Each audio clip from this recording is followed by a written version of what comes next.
What's cracking, Jump Nation family? It's your boy here, Rushy S, aka the Jump Growth Coach. In today's video, I've got a super underrated move that I want to share with you. One, always used by myself and also used by the money man, Floyd Mayweather. It is super useful for your warm-up and just to use within your routine to make sure you keep looking slick, because that is what this channel is all about, to make sure that you can execute every single move with perfect technique and perfect rhythm. So stay tuned, we're going to run that intro as always. Peace.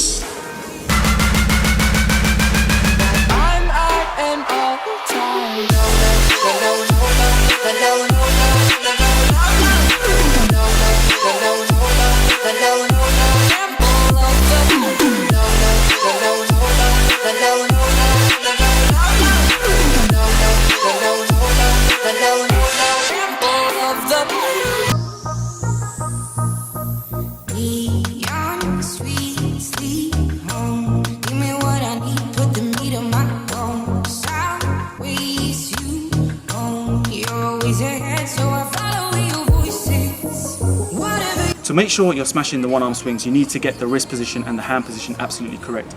Right, so what you're going to do is you're going to get the jump rope in between your index finger as so. Clasp it, so when you turn your knuckles over you can see that you've got one rope coming out on one side of the index finger and the other in between your thumb and index. And that's how you're going to hold the rope. So if you step back here, what we're going to do, for the body positioning, you're going to make sure that your elbows face backwards as so.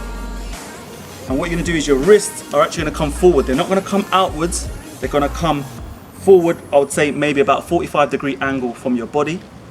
And you're going to make sure that your palms are facing to the sky. You're going to start the revolution of the rope as so. Making sure that you're using your forearms.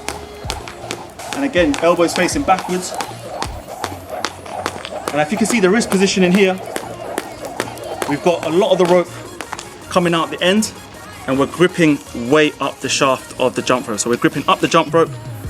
Again, we've got the position in here on the knuckles, and you're using your forearms to get the rope moving. And I want to point out that you're using your dominant hand here. So for me, my dominant hand in this case is my right hand. And that is pretty much the body setup. You want to make sure you're using your forearms, not just using your wrists. The arms are not flared out, core nice and engaged, and that is how you're going to grip the jump rope. The second point we're going to do is we're going to learn how to then move to the other side, as so. And all you're going to do for this bit is you're going to turn your wrist over. You're going to turn your wrist over to your other side. So now your knuckles are facing up. And turn the jump rope over. And what you want to do when you do this, you want to make sure forearms come across your body. So they're not out here, they're just across your body, nice and close. So you see that? You're going to make sure that your wrists are coming down and very close to your sort of ribs, to your side. You're not out here, you're not out in front. You're going to be simply shifting it across here. So what we're basically doing is we're making sure that the wrist position here is the same as the wrist position was up here. You can do 2 on each side, 3 on each side.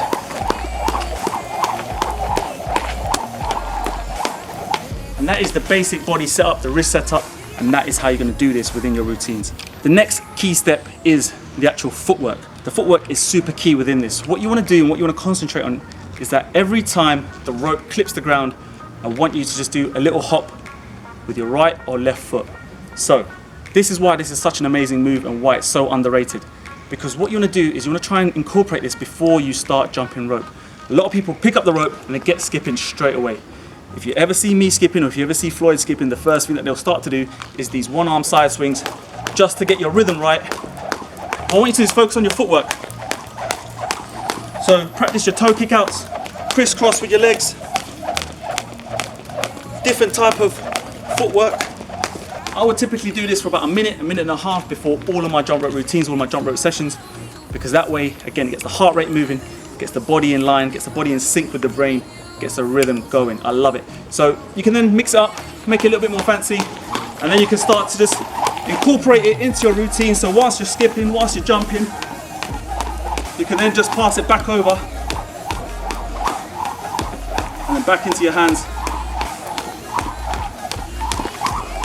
And the actual hand passover technique is just the same. All you're going to do is nice and slowly as you're skipping, side swing, and you just go back into your position, your one-handed position. Get the rope in between your index finger, and then you just carry on. Change up the footwork. For boxers, this is a really nice step.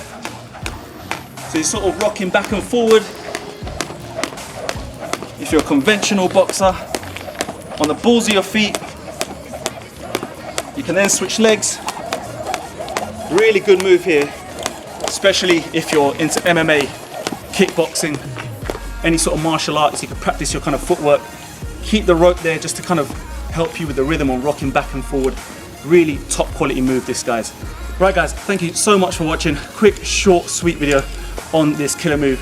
Stand out from the rest of the crowd. Show them your skills by using the one arm swings. Oh, I'm dead. Please give this video a like if you found it useful. That'd be really cool for me. And don't forget to give me a comment down below if you have any more questions. Oh, I'm so dead. So don't forget, the iconic money rope, the yellow money rope, is back, and the next launch is absolutely humongous. Make sure you go back to my previous videos to see what this rope is all about, and I'll make sure I ship it to your doorstep. I'm so tired. So without further ado, take care of yourself. Don't kill yourself with a jump rope. Skip the treadmill. Stay safe. Love you all. Peace. Can you feel that? Can you feel